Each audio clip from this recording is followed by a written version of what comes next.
eles têm várias subdivisões e dentre elas tem algumas subdivisões, alguns ramos da igreja deles muito, eu não sei nem a palavra certa a usar, porque a gente vê muita guerra, né? Eles morrendo em nome de Deus e matando também, né? Tem muita coisazinha escura nessa igreja, né? Porque eles têm esse fanatismo lá, né? De que em nome de Deus eles matam, né?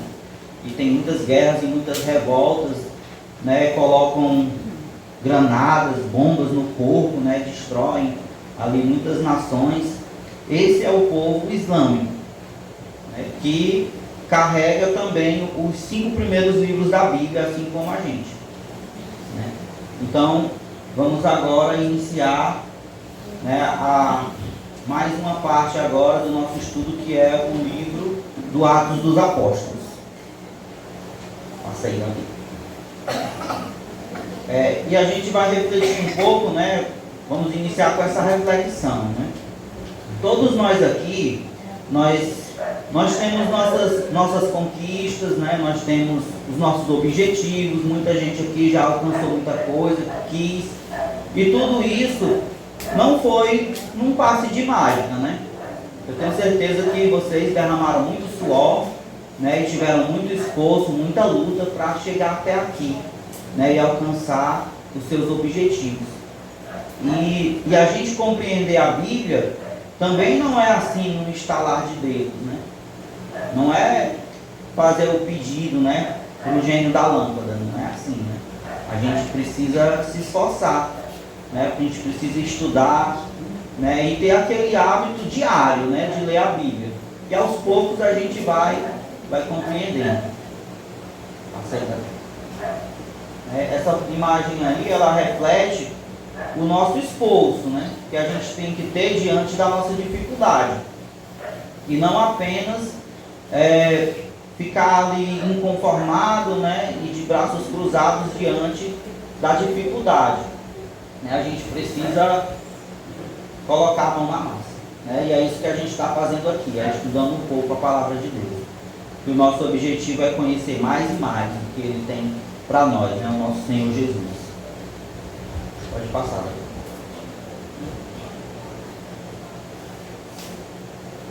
Então, nós temos como objetivos analisar os principais aspectos do crescimento da igreja no livro de Atos dos Apóstolos. Porque quando Jesus ele morreu e ressuscitou, né, ele apareceu, né, para o povo de Deus, para os apóstolos, algumas vezes, né, até ele subir aos céus, onde ele teve ali um encontro, né, numa sala ali com Maria, Nossa Senhora, né, os apóstolos. Ele disse, né, a paz esteja com vocês, eu envio o Espírito Santo sobre vocês, né. Dali em diante, a gente tem a história do povo de Deus sem a presença física de Jesus, né, mas com a presença até hoje do Espírito Santo no nosso meio, né. Jesus Cristo ele deixou essa promessa, né, de que o Espírito Santo estaria conosco. Então, essa parte da história do povo de Deus começa no livro do Atos dos Apóstolos. Devemos também interessar-se por fazer parte ativamente da história da igreja. E como é que a gente faz parte ativa da história da igreja? Né? É se engajando no grupo de oração, né, na nossa paróquia, né, fazendo o que está ao nosso alcance, para que a gente possa cada vez mais ir bebendo mais e mais da graça de Deus. Identificar em qual fase de crescimento espiritual está e buscar crescimento, né, meus irmãos? Porque os apóstolos, né, assim como nós estamos pouco a pouco caminhando rumo ao céu, e a gente se encontra em determinada fase dessa busca que a gente precisa avançar mais e mais, né? Principalmente quando a gente fala dos dons do Espírito Santo, né? É uma oração minha constante, é pedir a Deus sempre os dons do Espírito Santo sobre mim, né? E todos nós devemos fazer isso, né? De pedir a Ele crescimento espiritual, né? Para que a gente possa né, ser instrumento ativo nas mãos de Deus, né, para o bem do povo, para o crescimento, para o nosso crescimento, para o crescimento dos irmãos.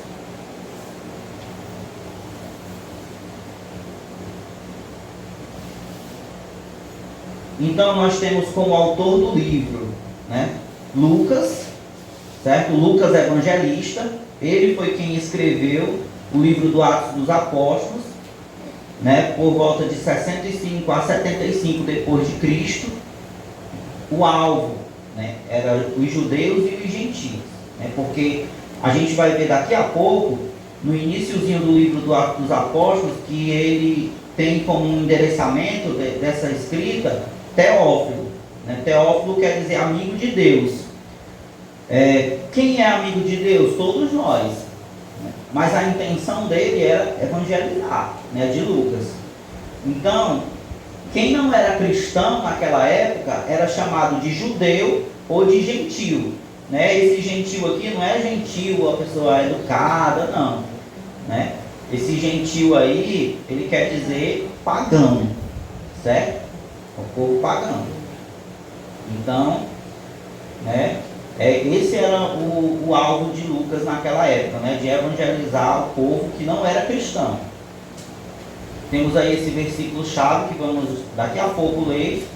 E a expressão chave para esse livro é o Espírito Santo, porque a gente vê que o nome é Atos dos Apóstolos, mas na verdade a ação maior aí é do Espírito Santo, né? E não são dos 12 apóstolos, tá certo, gente? Esse livro do Atos dos Apóstolos, ele narra, né, ele é subdividido em duas partes, onde a gente encontra ali a ação de Paulo e de Pedro, certo? Foram eles dois que foram ali as figuras-chave desse livro.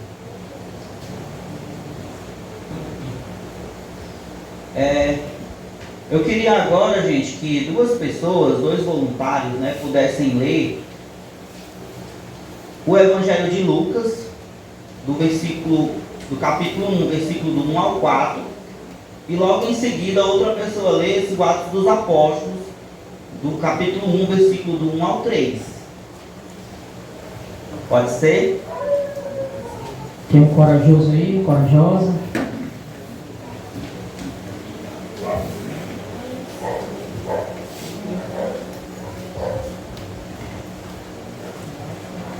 Vai ler, Paty. Quem achou? Vai ler a primeira. Deixa eu perder. Lucas, Rogério? Lucas. Não. Lucas 1, 4, não é isso? Isso, versículo do 1 ao 4. Muitos tentaram escrever a história dos acontecimentos que se cumpriram entre nós, tal como nos transmitiram aqueles que desde o princípio foram testemunhas oculares e ministros da palavra. Assim também eu decidi escrever para você, ilustre Teófilo, uma narração bem ordenada, depois de ter investigado cuidadosamente todas as coisas desde o princípio. Isso para que você fique certo de que os ensinamentos que recebeu são sólidos.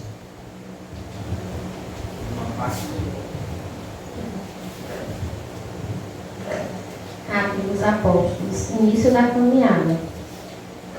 No meu primeiro livro, prezado Teófilo, escrevi a respeito de tudo o que Jesus começou a fazer e ensinar, até o dia em que foi levado para o céu, antes disso, por meio do Espírito Santo.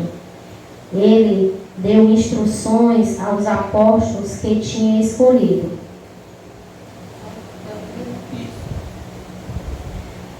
Depois de sua paixão, com muitas provas convincentes, Jesus apresentou-se vivo a eles. Durante 40 dias foi visto por eles e falou-lhes a respeito do reino de Deus. E estando com eles numa refeição, deu-lhes esta instrução: não se afastem de Jerusalém, mas esperem aquele que foi prometido pelo Pai e que vocês ouviram de mim. João batizou com água, mas vocês dentro de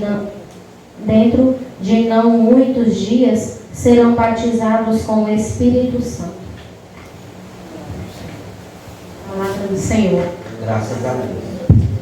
Então, a gente observa, né, que os dois livros, eles são como se fosse a segunda edição do Evangelho de Lucas, né, o Atos dos Apóstolos. É o mesmo autor, né, inclusive até no início do Atos dos Apóstolos, como a nossa irmã leu, ele cita o primeiro livro, que é o Evangelho de Lucas.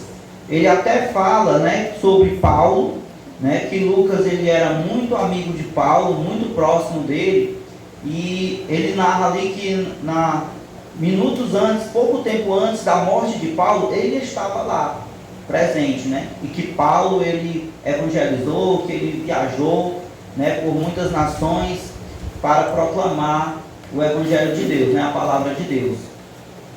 O livro é dividido em duas partes, Atos do 1 ao 12, missão de Pedro, né, que foi em Jerusalém, Judéia e Samaria, e Atos do capítulo 12 ao capítulo 28, que é a missão de Paulo, né, que é aos confins da terra.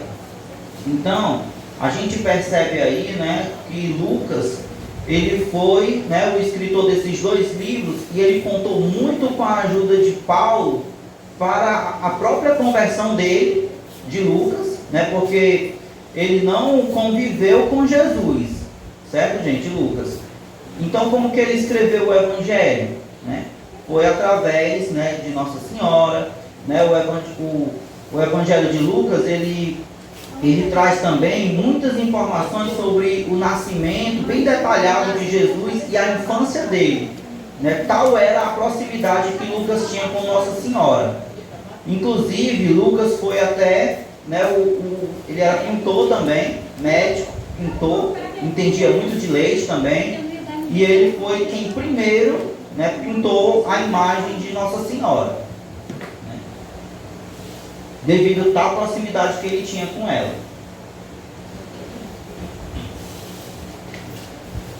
A ação do Espírito Santo na igreja. Lucas revela que o Espírito Santo assiste à igreja. Esse assiste, meus irmãos, é dar assistência, né?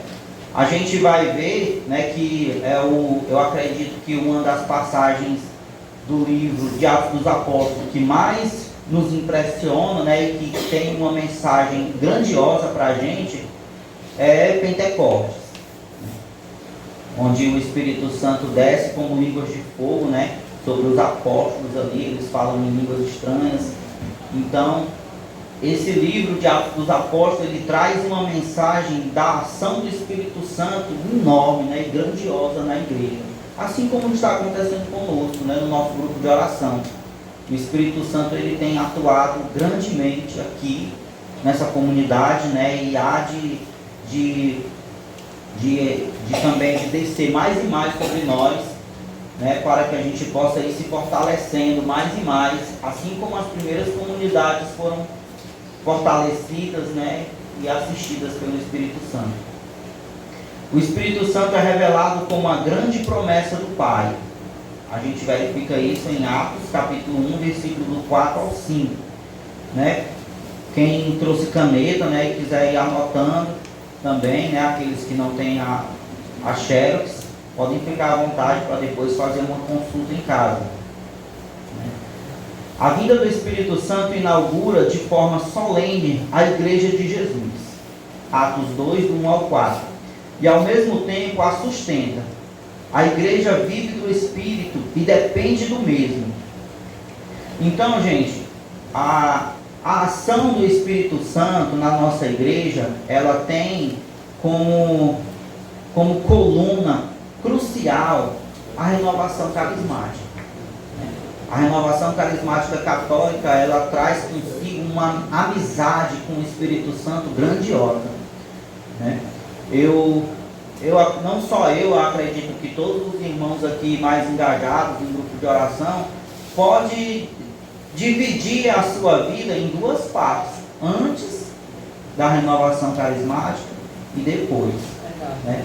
Assim foi comigo, eu tenho certeza que o nosso irmão Rogério, irmão Davi, com muitos outros aqui presentes, né? Porque a nossa caminhada na igreja, ela se dá de uma forma e se dá de outra forma com a presença da renovação carismática na nossa vida.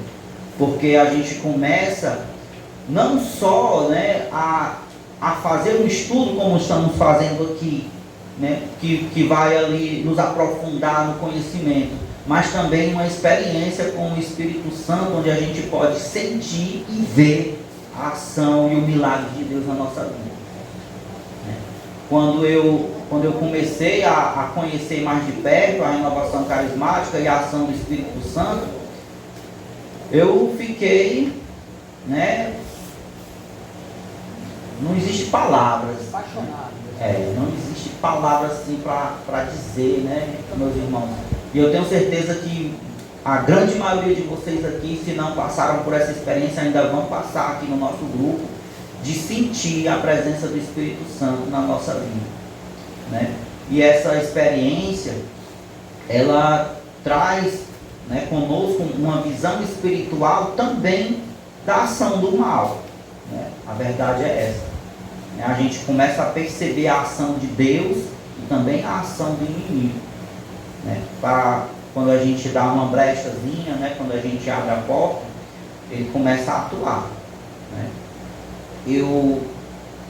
No início da minha caminhada, eu passei assim até alguns no início ali, no começo, assim, um pouco até com medo, né? Com medo um pouco do inimigo, né? Porque eu vi a ação dele, né, na vida de algumas pessoas, né? Na qual ele toma conta ali do corpo da pessoa, né? E faz ali, né, a ação dele, né? Isso às vezes, quando a gente não tem muito costume, né, de ver, a gente se assusta um pouco. Mas hoje eu já tenho ciência do tamanho do poder de Deus, né? E hoje, né, eu tenho essa consciência de que o inimigo é que deve nos temer, porque nós, né, carregamos conosco o Espírito Santo, e ele não suporta a luz do Espírito Santo, ele foge. A gente percebe aqui, né, no Atos dos Apóstolos, capítulo 2, versículo 42, a doutrina, a comunhão fraterna, a Eucaristia e a oração como pilares, né, da comunidade cristã, né? A doutrina, onde a gente pode nos aprofundar com a palavra de Deus, né, e da transformação de atitude que devemos ter, né? Nós, como seguidores de Cristo, nós não podemos nos comportar como pessoas, né, que não conhecem a Cristo. A gente tem que ser diferente, a gente tem que remar contra a maré, né? Se a gente se comporta igual, né, as pessoas que não carregam o Cristo, a gente está errado, a gente está no caminho errado, né? É para isso que serve a doutrina da igreja, né, para nos orientar, né, como devemos seguir. A comunhão fraterna, né, que é viver em comunidade, é o que estamos fazendo aqui hoje, né, como irmãos buscando mais o Cristo. A Eucaristia, né, que devemos ter essa amizade, né, com a Eucaristia, com o corpo e o sangue de Cristo, que é ela que nos alimenta, que nos fortifica, né, que temos a oportunidade de estar em adoração, né, com o Senhor aqui na comunidade, né, também, e isso vai nos fortalecendo. E também a vida de oração, né? Se a gente não tem uma vida de oração, pouco a pouco, né, a gente vai se distanciando de Deus. E essa percepção, meus irmãos, de distanciamento de Deus, a gente tem que ser muito humilde às vezes para perceber isso em nós, né? Porque a gente não quer aceitar isso. Quando a gente está distante de Deus, a nossa primeira impressão que a gente tem é assim, não, eu não estou longe de Deus não, Deus está comigo. E sem a vida de oração, a gente vai pouco a pouco se afastando dele, né? E temos que ter essa humildade, né, de perceber isso, né, e se ajoelhar aos pés de Deus, clamando, né, a Ele, clamando a Ele a ação dele sobre nós, tá certo? Porque senão a gente pode cair no farisaísmo, né? Porque os fariseus, eles tinham isso com eles: eu tenho Deus, Deus está comigo. Não estava, né? Jesus os chamavam de sepulcros caiados, eram belos por fora, né? Mas por dentro, né, eram podres, né, como um sepulcro. Então, esses 4 pilares aí, a gente vê, nós nos próximos encontros a gente vai ter a oportunidade de ler capítulo por capítulo. Hoje é apenas uma introdução do Atos dos Apóstolos, e a gente vai ver como se dá, né, a doutrina, a comunhão fraterna, a Eucaristia e a oração, né, nas primeiras comunidades. Jesus, ao receber o Espírito Santo, ele é impelido para o deserto, para enfrentar Satanás. A igreja, ao receber o Espírito Santo, sofre perseguições, né? Foi o que eu comentei com vocês no início, né? Quando a gente tem essa experiência com Deus, o inimigo, ele se revolta, ele não quer, né? A minha primeira, né, experiência com o sobrenatural, logo no início, né, numa comunidade que eu participei anteriormente, durante a oração, gente, eu tive uma experiência de escutar, né, o inimigo furioso, né, contra a igreja, né? A gente estava todo mundo reunido, orando, clamando ao Senhor, e eu escutei, meus irmãos, né, o grito ali diabólico do inimigo furioso com a igreja de Deus, né? Então, quando nós estamos reunidos em oração, determinados a seguir o Cristo, o inimigo, ele vai tentar de toda forma nos atacar, né? Mais uma vez, né, eu não falo isso para causar nenhum pânico e temor em ninguém, né? É apenas para a gente saber que o inimigo existe, mas que Deus é maior na nossa vida, né? Porque o que ele quer é isso, é que tenhamos medo, porque o medo, ele nos trava, o medo, ele deixa a gente paralisado, a gente não quer avançar.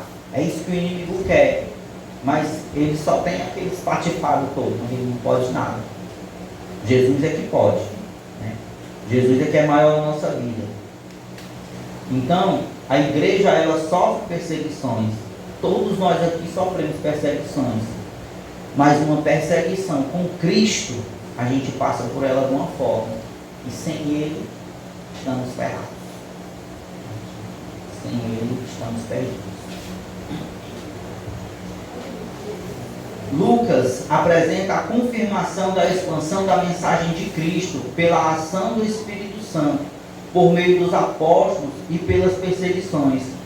Porque quando Jesus, ele morre na cruz, o povo de Deus, os apóstolos, eles ficam com medo, né? E agora, o que será de nós? Né? E quando Jesus, ele aparece novamente, né? Que ele ressuscita e ele traz essa mensagem do Espírito Santo para conosco, é um tesouro, meus irmãos. É um tesouro que a gente recebeu de Cristo, foi o Espírito Santo. Porque é Ele que nos conforta, né? Porque quando nós temos uma experiência, para que experiência mais dolorosa do que a perda de um irmão, né, de um ente querido, de um parente, de um amigo próximo, né, que parte para a eternidade, é muito doloroso, né? A gente pode passar o dia inteiro consolando a pessoa, a gente não vai ter palavras para acalmar aquela dor, né? Mas o Espírito Santo tem, né? O Espírito Santo de Deus, ele tem esse poder, né, de trazer para nós a paz, né? Algo que eu aprendi na minha caminhada com Deus foi que às vezes a gente está indeciso na hora de tomar alguma decisão na nossa vida, e como saber, né, qual a decisão certa? Eu já passei por muitas situações assim, seja de emprego, seja de qualquer coisa na minha vida, de tomar uma decisão que mude o rumo da minha vida, que seria uma decisão importante. E como saber a vontade de Deus, né? A vontade de Deus é aquela que nos traz paz. Se você está tomando uma decisão e aquela decisão lhe traz paz, essa é a vontade de Deus para você. Mas quando aquela decisão ela lhe traz dúvida, ela lhe traz angústia, Deus ele não quer isso para a gente. Ele quer a gente em paz.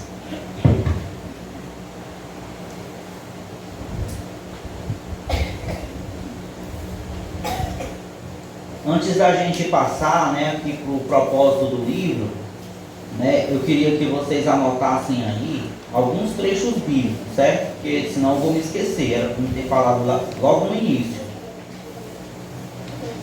Apocalipse, capítulo 12, versículo do 7 ao 9.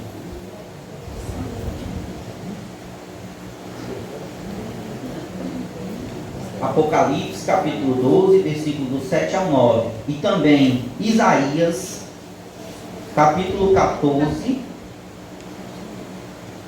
versículo do 12 ao 15.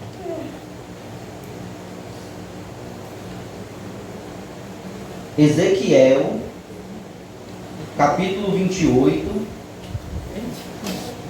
versículo do 14 ao 17. Apocalipse, capítulo 12,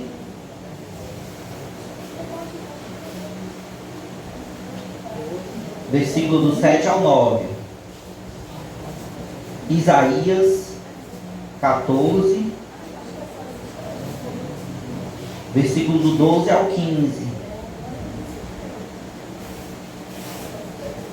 E Ezequiel, 28, do 14 ao 17. Esses três trechos, meus irmãos, da Bíblia, né, eles vão nos trazer uma mensagem, né, que foi a dúvida que a nossa irmã teve no encontro passado, né, que é a batalha no céu, certo? A batalha no céu que acontece entre Lúcifer, né, o arcanjo Miguel, né, e como foi dito no encontro passado, a terça parte dos anjos, né, se revoltaram contra o exército de Deus.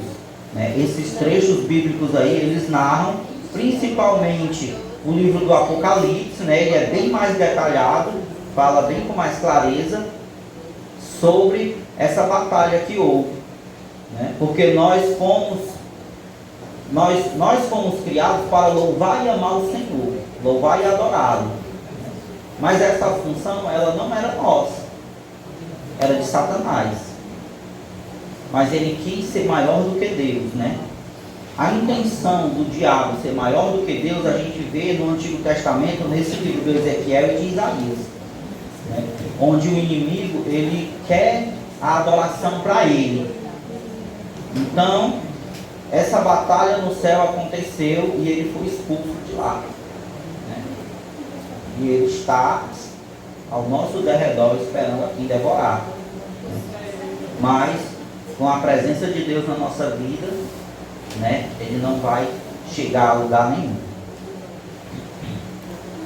Pode passar aqui. Pode passar. Pronto. O livro do Atos dos Apóstolos. Né? Mas os atos do Espírito Santo, nós temos aí a igreja. Né? Porque quando a gente tem somente a nossa ação, não temos a igreja. Só a nossa vontade, ela não condiz, né, com a vontade de Deus. A gente precisa do Espírito Santo conosco. O Espírito Santo é Ele que deve nos guiar, é Ele que deve agir em nós. Né? Então, os pensamentos ruins, meus irmãos, eles aparecem na nossa mente contra a nossa vontade, tá certo? Muitas vezes surgem pensamentos na nossa mente de tentação, pensamentos maldosos, maliciosos, que a gente não quer, mas ele aparece, ele surge na nossa mente. Então, o que fazer, né, com esses pensamentos? Eu vou alimentar e dar corda para ele? Não. Né? Eu vou procurar me concentrar em algo diferente. Né? Assim a gente vai reeducando a nossa mente.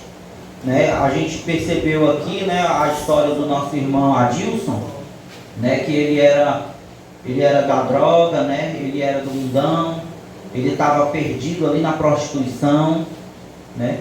E essa mudança de pensamento, acabei me lembrando agora de uma vez que o Rogério trouxe um irmão da Shalom para pregar lá na casa paroquial, e ele falou o termo metanoia, né? Nunca me esqueci disso, né? A metanoia é a mudança de pensamento, né? A transformação que deve haver na nossa mente, e isso não acontece de um dia para o outro, né? Eu não, né? Eu aceitei Jesus, eu me encontrei com Deus, e no outro dia todos aqueles pensamentos ruins, todos aqueles desejos carnais sumiram da minha mente. Não é assim, né? A nossa conversão, ela acontece todo dia, né? Todo dia a gente precisa pedir a Deus, né, uma mudança de pensamento, e isso exige um esforço da nossa parte, né? E isso só acontece com a ação do Espírito Santo, porque se a gente for tentar fazer essa mudança só com a nossa força, a gente não consegue, né? Foi citado aqui no encontro anterior a religião budista, né? O budismo. O budismo é uma religião ateia, né? Eles não acreditam em Deus, né? Eles acreditam que meditando e se concentrando, eles vão alcançar uma iluminação espiritual, né? Com o esforço dele, da pessoa, né? Isso não acontece, gente. A transformação, ela só acontece com Deus, com a presença de Deus na nossa vida.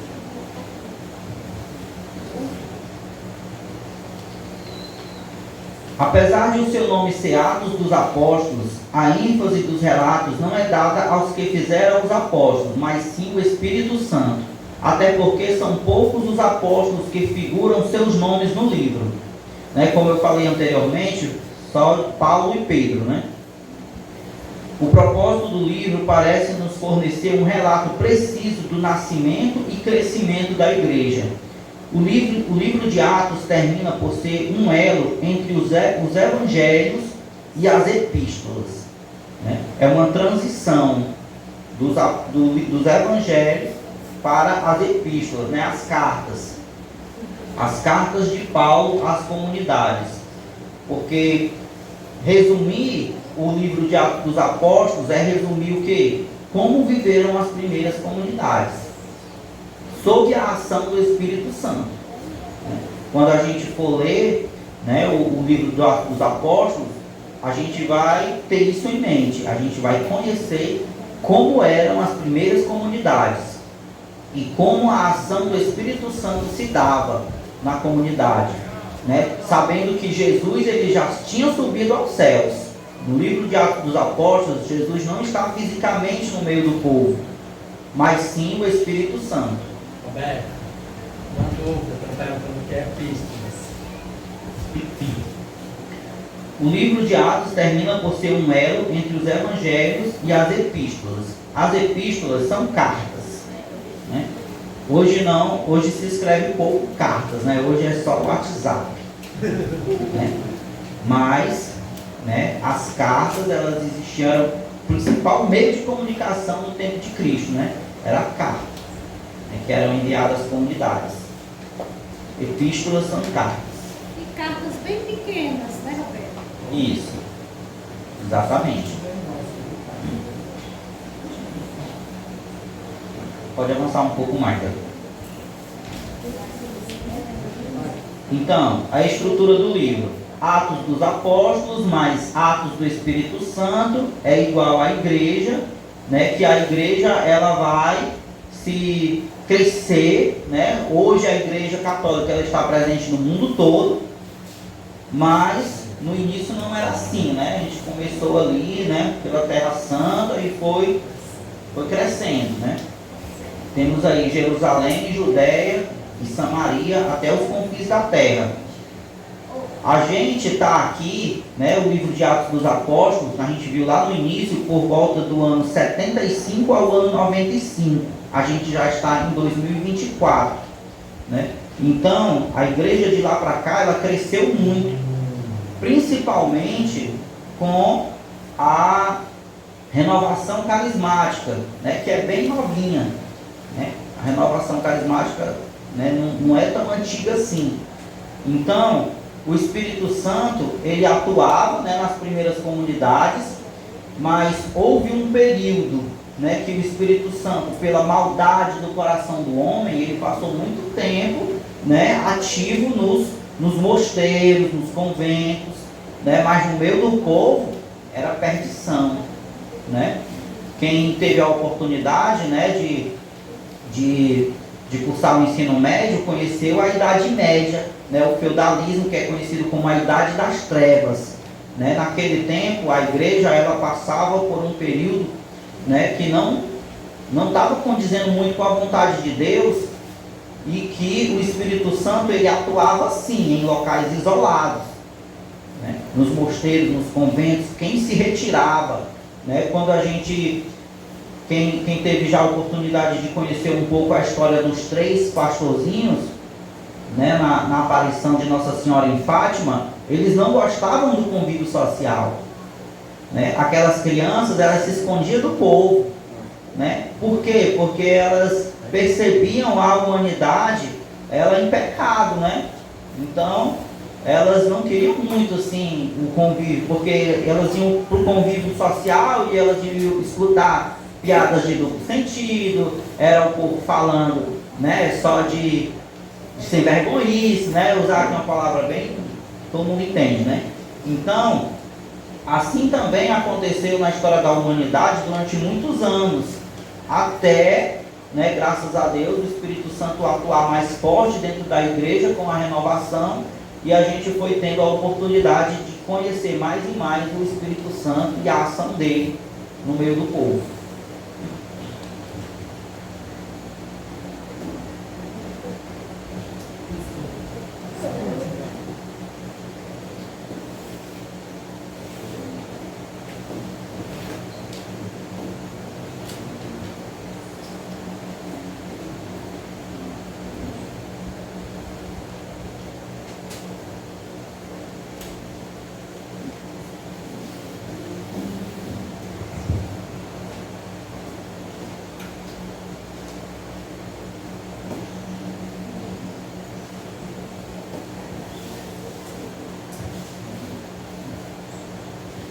A gente tem aí, né, dividindo aí, fazendo uma análise mais detalhada do livro.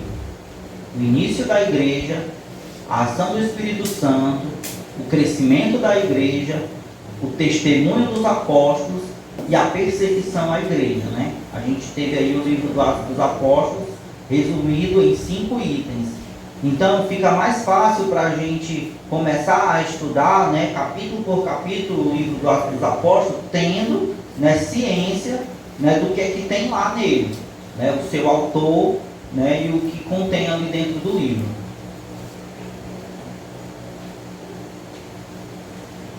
Então, né, para a gente finalizar aqui esse momento, houve um estudioso, né, um professor de História e Arqueologia chamado William Mitchell Hansen, certo? William Mitchell Hansen. Ele era um professor, né, de universidade escocês, certo? E ele era ateu, e ele tinha muita raiva, né, dos cristãos, né, do povo de Deus, e a gente percebe muito isso até hoje, né, nas faculdades, né, porque o pessoal às vezes, né, que se aprofunda muito assim na teoria, né, dos estudos, às vezes eles começam a descrer de Deus. E esse professor, ele lá nos outros países, né, de Estados Unidos e Europa, os professores, eles têm obrigatoriamente lá, né, no seu período de profissional, de estudo, sabe? Eles, de tempos em tempos, eles largam a sala de aula para estudar, né? Tá na lei lá, no direito deles, né? No Brasil não tem isso não, mas lá tem. Então, ele pensou o seguinte: nesse meu período de estudo, eu vou provar que a Bíblia está errada, né? ele teve isso com ele, né, esse professor. E ele foi analisar a Bíblia, né, principalmente Atos dos Apóstolos, né, e o Evangelho de Lucas, principalmente o Novo Testamento. Ele viajou pela cidade santa, né, pelas cidades que o Lucas, né, viajou também. Ele foi recolhendo provas, né, para que ele pudesse, né, ali, né, desmentir a Bíblia, né? Era essa a missão dele. Então, meus irmãos, passado todo esse período, ele volta com a cara lisa, né? E também com a humildade dele, né? E ele diz, né? Quem estava errado era ele, né?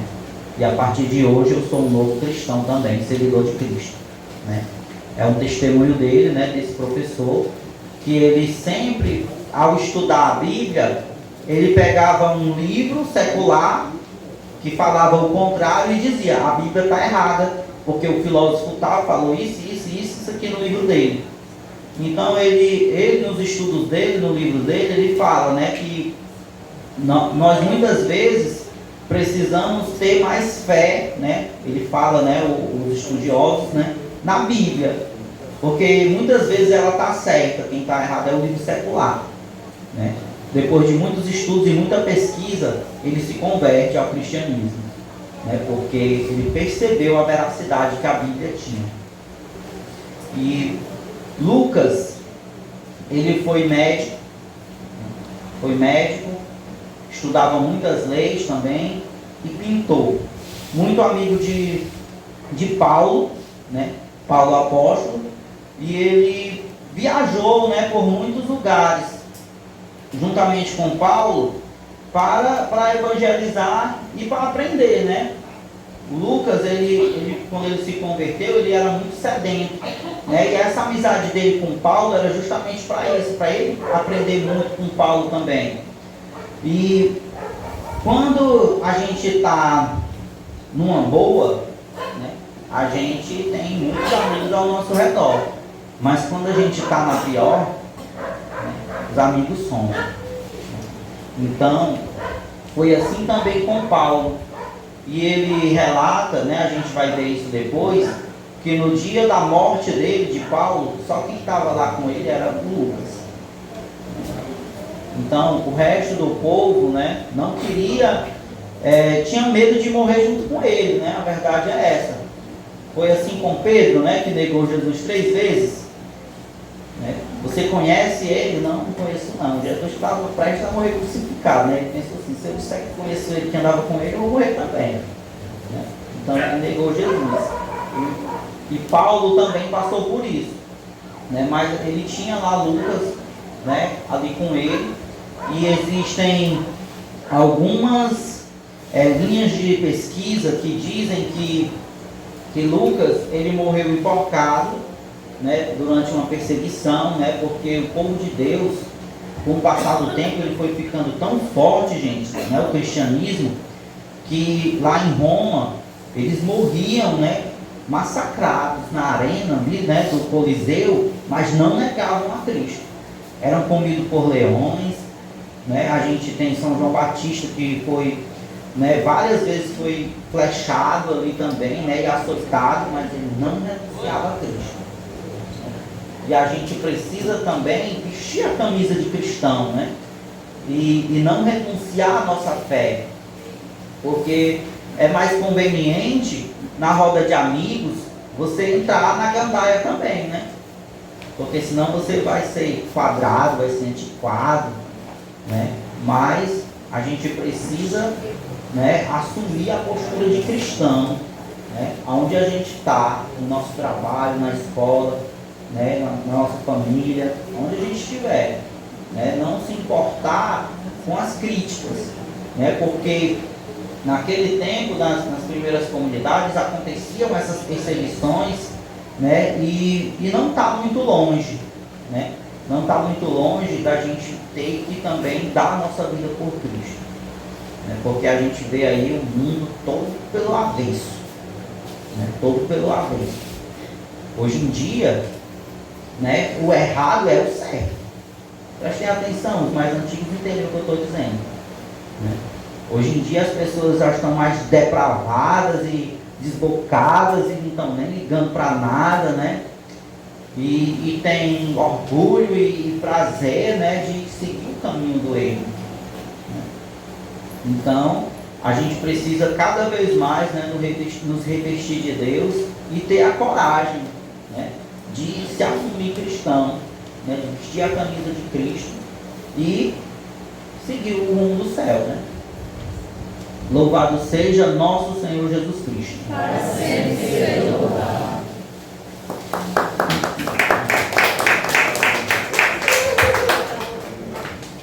Se alguém tiver alguma dúvida, né, o Rogério está aqui para responder, né? Se a gente não souber